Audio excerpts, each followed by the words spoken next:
사도행전 12장 1절에서 19절 말씀입니다. 그때 헤롯 왕이 손을 들어 교회 중에서 몇 사람을 헤아려 하여 요한의 형제 야고보를 칼로 죽이니 유대인들이 이 일을 기뻐하는 것을 보고 베드로도 잡으리 할세 때는 무교절 기간이라 잡음에 옥에 가두어 군인 4씩인 4패에게 맡겨 지키고 6월절 후에 백성 앞에 끌어내고자 하더라.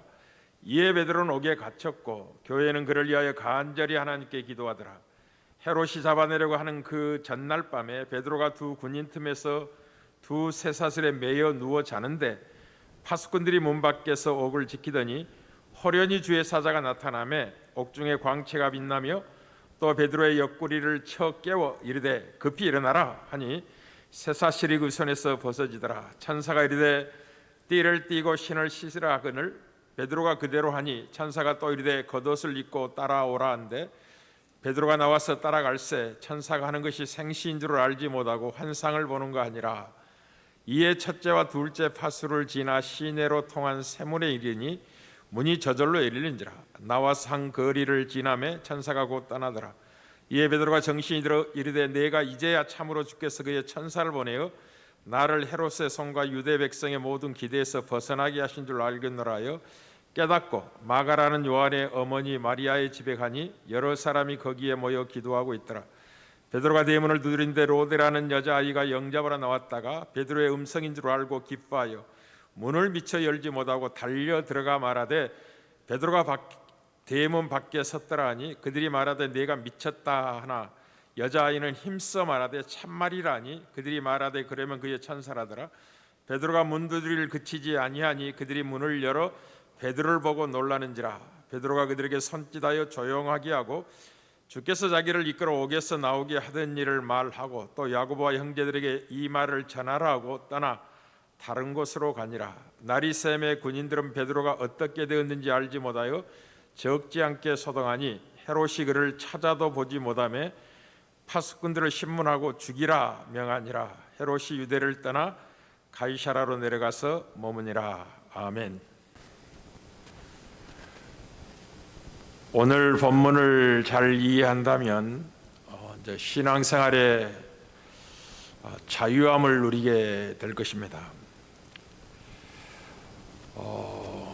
보통 신앙생활하는 성도들의 신앙의 모습을 자세히 들여다보면 성경이 말하는 하나님, 우리 주 예수 그리스도의 하나님 아버지를 믿는다기보다도 자기가 생각하는 신을 마음에 새기고 스스로 계획한 일을 하나님이 어떻게 이루어 주시는지를 알아내려고 노심초사하며 신앙생활하는 경우가 많습니다.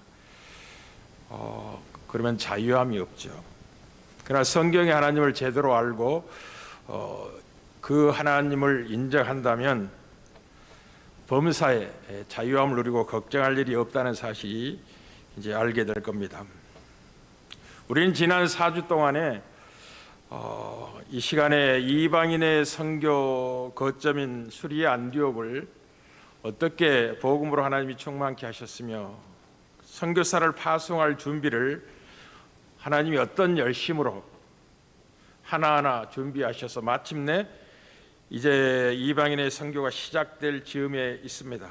그런데 갑자기 13장에 가면 성령이 따로 바나바 사울을 세워서 금식하며 기도하고 이제 파송합니다마는 성령의 지시를 따라 그 사이에 이 12장이 놓여 있다는 걸 기억하십시오. 이게 중요한 일을 시작하기 전에 무엇인가를 아주 우리에게 꼭 알릴 내용으로 12장이 기록이 되어 있습니다. 우리는 이방인의 선교 거점 안디옥에서 복음이 어떻게 굳게 정착되었으며 그리스도인이나 일컬어 받는 제자들까지 생겼는지를 살펴보았습니다. 그렇다면 곧바로 13장으로 넘어가서 성령이 지시하셔서 선교사를 파송하면 될 것인데 이 사이에 12장을 두고 있느냐. 그리고 이 12장 이전에 11장 마무리에 예루살렘에서 내려온 선지자라는 무리들이 안디옥에 이르렀는데 그 중에 아가바라는 선지자가 성령으로 말하기를 천하의 기근이 들리라 라고 예언을 하고 있고 그 예언이 이제 로마 황제 4대 황제인 글라우디오 황제 때에 그렇게 되었다. 로마 황제 글라우디오가 통치한 시기는 AD 41년부터 54년까지 13년 정도 통치를 이렇게 합니다. 그때 제자들은 그 유대의 굶주린 형제들을 위해서 각각 그 힘대로 부조를 보내기로 작정을 하고 실제로 그렇게 실행하여 바나바와 사울을 이제 장로들이 있는 예루살렘에 보냈다라는 것을 11장에 마치고 12장의 끝부분도 이제 바나바와 사울이 부조하는 일을 마치고 마가라는 요한을 데리고 예루살렘 돌아오니라 라고 끝마친 사이에 12장이 놓여 있습니다. 준비된 안디옥의 선교 거점을 파송하기 전에 어떤 사건을 하나님이 기록하고 있죠. 기근 사건, 그리고 예루살렘의 헤롯 왕이 교회 중에서 몇 사람을 해하려고 하다가 이제 요한의 형제 야고보를 칼로 죽인 사건과, 그리고 그것을 유대인들이 기뻐하는 걸 보고 베드로도 붙잡아 이제 죽이려고 가두었는데 신문하기 전날 밤에 호련히 사자가 나타나서 옥문을 여시고 베드로를 구출해내었다. 그런 사건과 함께 헤롯이 하나님께 영광을 돌리지 아니하다가 주의 사자가 치자 벌레에 먹어 죽었다라는 사건을 기록하고 있는 내용입니다. 무엇을 하나님이 알리려고 하느냐 하는 것입니다. 그것은 하나님만이 온 세상과 역사의 유일한 통치자의 주관자라는 사실 다시 한번 강조를 하는 것입니다. 보이는 세상의 실력자 헤롯 왕이 진정한 통치자가 아니라 내가 하나님이 진정한 세상과 역사의 주관자 아니라 하는 사실과 함께 온 세상을 다스려 통치한 그 하나님이 보이는 세상 나라가 아닌 보이지 않는 하나님의 나라를 세우고 완성할 계획을 갖고 있느니라. 그리고 그 시작된 하나님의 나라를 완성하기까지 어떤 방식으로 그 나라를 세우며 완성할 것인지에 대해서 지금 알리고 있습니다. 아주 중요한 내용을 알리고 있는 거죠. 이제 이 아가보라는 선지자가 성령으로 말했다라는 말이 이제 예언을 했다는 거죠. 예언의 성취는 하나님만이 예언하시고 성취하신 유일한 하나님 아니십니까? 이것이 성취했다는 사실로 하나님이 기근을 사용하시는 진짜 통치자다라고 말씀을 하고 있는 거죠. 우리는 보이는 세상은 이제 어떤 방식으로 통치되냐면 힘으로 권력으로 그 나라를 세우고 그 힘으로 권력으로 그 통치를 유지시키려고 합니다. 그리고 힘이 사람에게서 나온다고 생각하고 사람을 기쁘시게 하는 방식으로 이제 통치를 하게 됩니다. 왜냐하면 사람에게서 권력이 나온다고 속고 있기 때문에 그렇습니다. 헤롯 왕이 그랬습니다. 야고보를 죽이고 베드로를 옥에 가두자 유대인들이 이 일을 기뻐했다라는 것을 이제 기록하고 있습니다. 예수님을 십자가에 내어주고 팔 빌라도도 동일한 입장에 있었죠. 예수님은 죄가 없다는 사실을 빌라도는 잘 알고 있었습니다. 그럼에도 불구하고 유대인들이 십자가에 내어주려고 죽이라고 아주 힘있게 이어받아 죄 없는 예수님을 십자가에 내어주는 것처럼 세상은 그렇게 권력이 시작되고 유지됩니다. 그러니까 세상 나라는 영원하지 않습니다. 그 권력도 영원하지 않습니다. 이제 목적이 수단을 정당화한다고 생각하는 구조 속에서 권력이 만들어지고 유지됩니다. 예를 들어서 이제 지금 뭐 곧 이제 소천할 겁니다만은 대통령이 5.18 광주 민주화 항쟁을 아주 그 군인들의 강압에 의해서 많이 죽이고 권력을 잡지 않습니까? 명분은 뭐 정의 사회를 구현하겠다라는 거죠. 그래서 그 목적을 위해서는 어떤 수단도 동원할 수 있다라는 게 세상 나라의 권력의 속성입니다.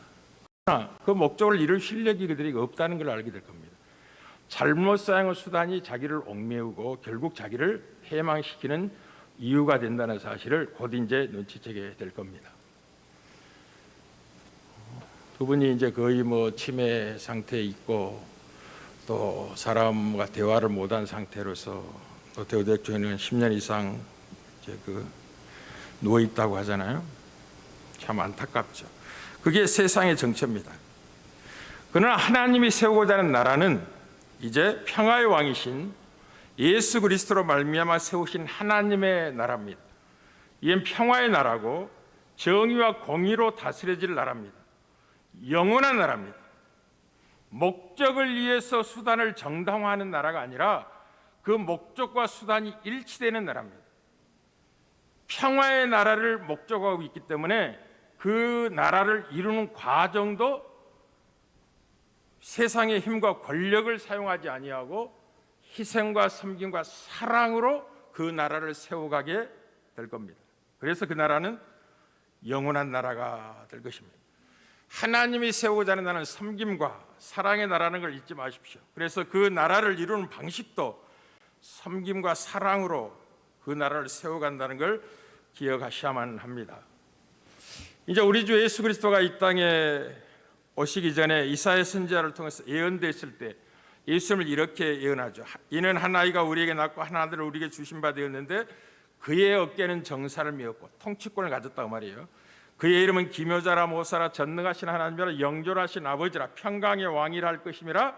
그 정사와 평강의 다함이 무궁하며 그 통치가 무궁하며 그 통치의 결실로 나타난 평화가 영원할 것을 약속하면서 또 다윗의 왕자와 그의 나라에 군림하여 그 나라를 굳게 세우고 지금 이후로 영원히 정의와 공의로 그것을 보존하실 것이라. 만군의 여호와 열심히 이루시리라 라고 하여 예수 그리스도가 세우시는 하나님의 나라는 평화의 나라며 정의와 공의로 영원히 통치될 나라라. 시작을 그렇게 하실 겁니다. 그분의 희생과 섬김으로 사랑으로 그 나라를 출발시킬 것이며 그 나라를 완성하는 과정 속에 나라를 위해서 수고하는 모든 자를 그런 방식으로 부르시고 그런 방식으로 그 나라를 이루어갈 겁니다. 왜냐하면 망하지 않는 나라, 영원한 나라를 세울 것을 하나님이 목적하고 있기 때문에 그렇습니다. 세상의 힘과 권력으로 상징된 방식으로 권력을 취하고 나라를 형성하면 곧 무너지게 될 것입니다. 하나님은 이제 이 본문을 통해서 열방을 구원하여 세우실 나라가 어떻게 세워지는 나라인지를 분명히 밝히고 있습니다. 그 방법을 누가 결정하느냐? 오직 하나님이 그 나라를 어떻게 이루실지를 결정하시고 그 방법도 하나님이 제시하는 나라입니다. 세상의 방식을 사용하지 말아라. 세상의 권력과 힘으로 이루어지는 나라가 아니라는 사실을 분명하게 12장을 통해서 확인하는 겁니다. 그 나라는 죽었다가 다시 40분을 통해 시작되고 완성될 나라니라 라고 하는 거죠. 그래서 계시록에서 예수님이 자기 자신을 계시하실 때 1장 10절 18절에 이렇게 내가 역사의 주인이라는 사실을 시작과 마침이라는 사실을 이렇게 알립니다. 내가 볼 때 그 발 앞에 엎드려져 죽은 자 같이 되매 그가 오른손을 내게 얹고 이르시되 두려워하지 말라. 나는 처음이요 마지막이라 곧 살아있는 자라. 내가 전에 죽었었노라. 볼지어다 이제 세세토록 살아있어 사망과 음부의 열쇠를 가졌다. 내가 전에 죽었다. 그러나 다시 살아났다. 이제 다시는 죽지 않을 것이다. 그 죽음의 결과로서 그리고 다시 살아남의 결과로서 사망과 음부의 권세를 가졌다 라고 분명히 확인합니다. 우리는 계시록 5장 9절에서 10절에서도 이 사실을 보다 분명히 하죠. 하나님의 오른손에 들려진 두루마리가 7인으로 임봉되어 있는데 뗄 자가 없어서 슬피 울게 됩니다. 그때 장로 중에 한 사람이 일찍이 죽임을 당한 어린 양이 계시다. 그가 유다 지파의 사대로서 그 인을 떼기 합당하다라고 증언하자 새 노래를 이렇게 증언합니다. 그들이 새 노래 불러 이르되 두루마리를 가지시고 그 임봉을 떼기 합당하시도다. 일찍이 죽임을 당하사 각 족속과 방과 백성과 나라 가운데 사람들을 피로 사서 하나님께 드리시고 그들로 우리 하나님 앞에서 나라와 재상들을 삼으셨으니 그들이 땅에서 왕노릇하리로다 하시니라. 이 하나님의 나라는 이제 세 가지 통치권과 그 백성과 그리고 그들이 거할 처소가 있는데 통치권은 하나님께 있죠. 영원한 왕 되신 주님이 통치하실 나라고 그 나라는 하나님이 만물을 새롭게 하여 새하늘과 새 땅을 예비하실 겁니다. 중요한 것은 그 나라의 백성을 불러 모으는 거죠. 지금 이제 제자들은 선교사라는 것은 그 백성을 불러 모으기 위해서 각 나라와 방언과 족속 나라들로 보내지게 될 것입니다. 그곳에서 이제 묶여있는 자기 백성을 자유케 하고 해방시켜 한 나라 백성으로 모으고 한 임금의 통치를 받는 영원한 백성으로 이제 부르실 것입니다. 사랑하는 성도 여러분, 이 일은 사랑의 나라를 세우고자 의도하신 하나님이기 때문에 그 일을 이루는 방식도 섬김과 사랑으로만 가능하게 섬기도록 의도하시다는 기억하셔야 됩니다. 그러니 주어진 조건과 환경에서 하나님의 나라의 방식으로 하나님의 나라를 구해야만 합니다. 이제 복음을 전파하라, 이 복음을 전파하려고 당하는 모든 사람들은 희생 섬김으로 이 일을 이루게 될 것입니다. 비록 힘이 없고 능력이 없는 것처럼 보일 것입니다. 헤롯 왕이 힘이 있는 것처럼 보일 것입니다. 그렇지 않다라는 걸 분명히 하고 있는 거죠. 십자가에 죽으시고 부활하신 예수 그리스도를 보시길 바랍니다. 이 복음 증거 하나님의 나라를 이루는데 가장 조심해야 될 것이 무엇이냐면 세상적인 승리주의입니다. 우리는 기독교 역사 지금 2000년 전 1000년을 중세 암흑기를 보냈습니다. 중세 교황이 세상 권력을 잡고 진리와 관계없는 배도의 역사를 만들어냈다는 걸 우리는 기억할 필요가 있겠습니다. 누가 권력을 잡으면 복음을 전해 유리하느냐? 그것 없다는 걸 기억하십시오. 이 근거 위에 복음이 전파되는 게 아니라는 걸 기억하십시오. 이 힘을 사용하여 복음이 전파된다고 오해하지 말라라고 오늘 12장이 가장 핵심적으로 다루고 있는 것입니다. 지는 것 같지만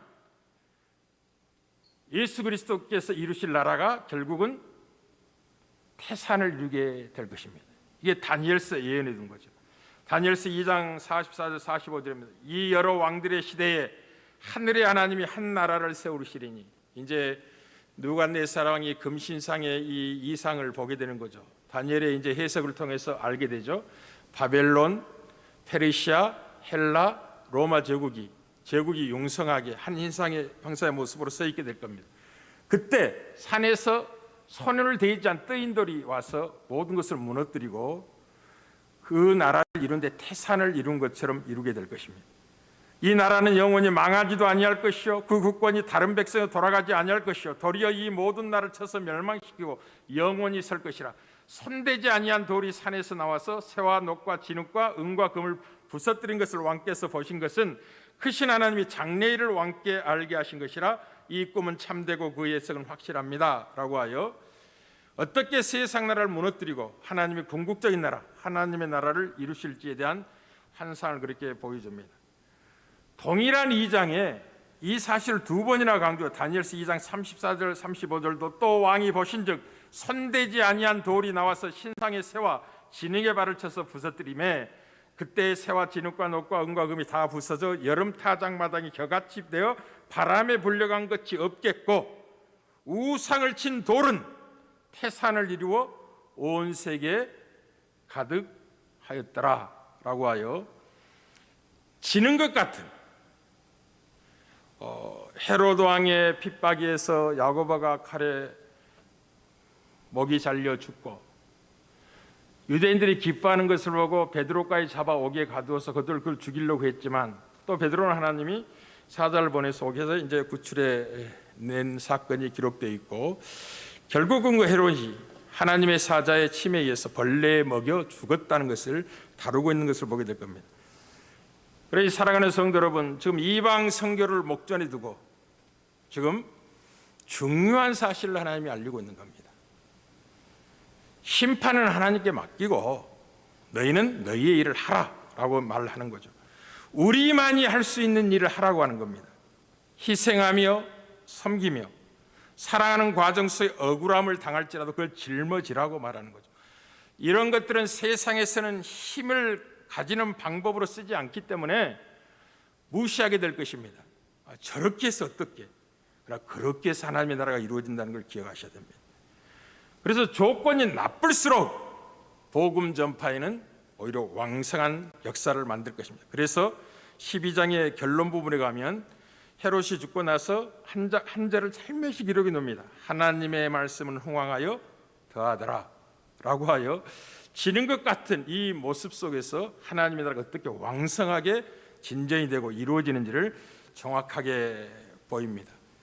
사랑하는 성도 여러분, 하나님은 환경과 조건을 개선시켜주지 않을 것입니다. 복음을 전하는 일에 있어서 점점 핍박은 더 가세될 겁니다. 처음에는 유대인들의 박해 정도로 끝났지만 이제 헤롯 왕의 박해가 등장합니다. 그리고 조금 가면 로마 황제의 박해가 시작이 될 겁니다. 무시무시한 박해는 점점 가중되어 있고 환란은 더 심해질 것이지만은 그 가운데서 희생하며 섬기며 사랑으로 그 나라를 받드는 위대한 사역을 통해서 하나님의 나라는 더 왕성하게 확장이 되어 갈 겁니다. 이게 하나님의 이데al. 그래서 지금 이 방송을 보는 이 사실을 먼저 보여주는 것입니다. 사랑하는 성도 여러분, 이제 세상의 이 권력자들, 세상은 가져서 손해보는 것을 결과시킵니다. 뭘 가지나? 권력을 가지고 이기심을 충만히 소유해서 자신의 삶과 영혼을 잃어버리게 될 것입니다. 놀라운 무서운 것이죠. 그러나 우리는 하나님의 나라 백성은 세상의 것을 놓음으로써 예수 안에 있는 하나님의 통치를 받아들일 것이고 궁극적인 승리로 나아가게 될 것입니다. 그러니 우리가 만난 무대에서 궁극적인 승리로 나아가셔야 됩니다. 궁극적인 승리로 나아가기 위해서는 어떤 일이 있어도 세상의 권력을 의지하시면 안 됩니다. 하나님의 통치하신 계획과 방식을 따라 하나님의 나라를 구해야 되는 것입니다. 하나님의 의를 사모해야지 세상의 힘과 권력이 복음 증거에 하나님의 백성의 삶에 도움이 될까라고 오해하고 출발하는 순간 일시적으로 좋은 것 같이 보이지만 반드시 멸망에 이르다고 하게 될 것입니다. 헤롯의 멸망을 또 분명히 확인을 시켜줍니다. 그러니 하나님의 통치에 순종하시길 바랍니다. 세상 나라를 구하지 마시고 하나님의 나라를 구하십시오. 자기 뜻을 이루어달라고 고집하지 마시고 하나님의 의를 사모하시고 하나님의 뜻을 구하십시오. 그렇다면 이방인이 구하는 것은 필요하기 때문에 하면 거저 주시겠다 약속하고 있어요. 박해를 두려워하지 마시길 바랍니다. 죽음을 두려워하지 마십시오. 심판하는 권세가 하나님께 있습니다. 누구를 순교케 하고 누구를 감옥에서 나오게 할 것인가를 하나님이 정하신다는 걸 기억하십시오. 우리는 그분께 모든 것을 맡기고 우리가 해야 될 일을 해야 되는 것입니다. 왜 우리는 지금 기근이 필요한지 우리는 이해하지 못합니다. 그러나 기근을 만나자 그들은 그들이 해야 될 일을 하는 것입니다. 기근을 당한 유대 땅에 특별히 예루살렘에 하나님의 백성들이 굶주리고 있다는 소식을 듣자 부주하기로 작정하고 실행하여 바나바 바울의 손에 들려서 예루살렘에 가서 장로들에게 전해주는 일을 하는 것입니다. 왜 기근이 일어났는지는 하나님의 영역이고 하나님의 무한한 지혜와 섭리를 통해서 역사를 움직이는 과정에서 나타난 것이기 때문에 그건 하나님께 맡기고 그 조건 속에서 자기들이 해야 될 일을 해야 되는 것입니다. 왜 하나님은 야고보를 순교케 하시고 베드로는 감옥에서 나오게 하시는지를 우리는 다 이해할 수 없습니다. 그러나 하나님이 이렇게 말씀하십니다. 내가 그것을 결정하고 있느니라. 내가 그것을 결정하고 있느니라. 그러니 너희가 나로 대접하라고 말씀하고 계십니다. 내가 한없는 지혜와 지극한 선하심으로 전능한 능력으로 역사를 움직이고 다스리는 유일한 통치자니라. 너희들이 그것에 대한 순종이 있느냐? 야고보가 칼에 먹비어 죽었다고 손해보는 인생이냐? 그렇지 않단다. 우리가 섬기는 하나님은 죽은 자의 하나님이 아니세요. 산 자의 하나님이세요. 기억하세요. 자기가 생각하는 하나님을 섬기지 마시고 성경이 계시하신 그리스도 예수의 아버지 하나님을 섬기셔야 됩니다. 그러나 대부분 성도는 자기가 생각하는 신의 개념을 가지고 하나님도 그렇겠지 라고 생각하고 자기가 기대하고 소원하는 것을 하나님이 어떻게 이루어주지 않는가 확인하고 그것이 기도로 밤을 새우고 노심초사하면서 전전긍긍하면서 한 번도 제대로 자유함을 누리지 못하고 사는 아픔이 이제 많이 있습니다. 기억하십시오. 하나님은 하나님의 나라를 스스로 이루어 나가시는 하나님이십니다. 사람들이 기대하고 원하는 방식대로가 아니라 하나님이 계획과 뜻하신 방식대로 그 나라를 이루어 갈 겁니다. 하나님의 나라는 영원한 나라, 망하지 않는 나라. 그 나라는 세상 나라와 다르기 때문에 세상의 방식으로 세워가는 나라가 아니니라. 권력과 힘으로 만들고 유지하는 나라가 아니니라. 그 나라는 희생과 섬김으로 세워지는 나라고 사랑으로 완성되는 나라니라. 그렇게 의도된 나라이기 때문에 목적이 수단을 정당화하는 세상의 방식을 쫓지 말고 그 목적에 합치는 수단도 그 방식대로 이루어가야 될 것이니라 라고 지금 12장에서 하나님이 역사와 원수의 주인인 것을 확인하시고 어떤 방식으로 그 나라를 이루실지를 이방 선교를 시작하기 전에 마지막으로 알리시는 겁니다.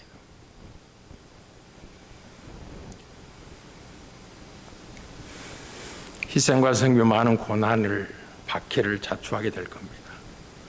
그러나 그것을 원망하지 않을 것입니다.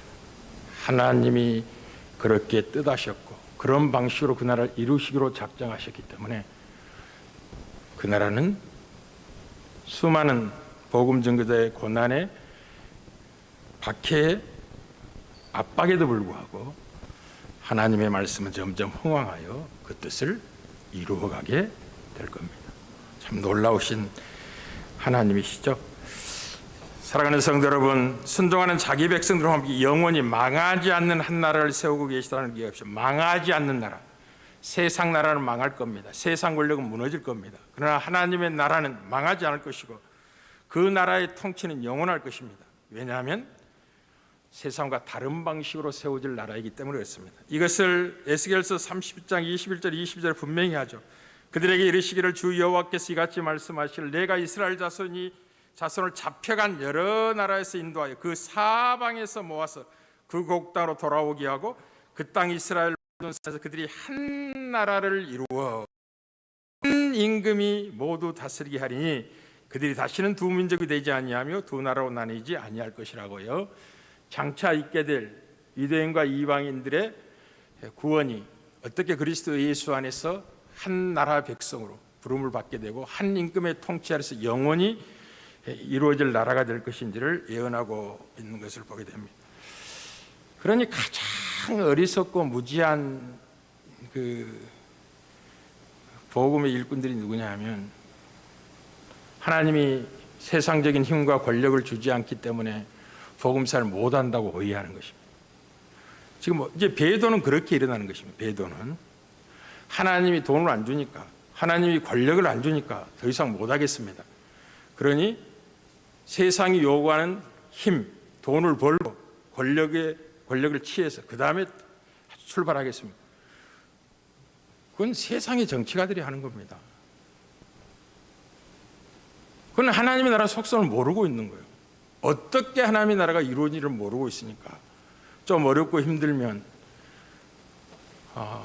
세상이 원하는 힘이 없고 권력이 없어서 이렇게 힘이 드니 이 문제 해결하고 열심히 복음 전해야지 하고 다시 세상에 가서 열심히 돈을 벌고 돌아올 것처럼 하지만 돌아올 수 없는 강을 건너버렸다는 걸 나중에 알게 될 겁니다.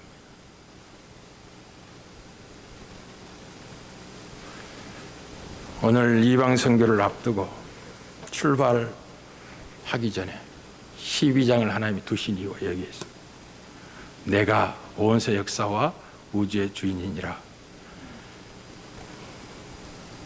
내가 하나님의 나라를 이룰 것인데 그 나라는 세상 나라의 방식으로 이루어진 나라가 아니니라.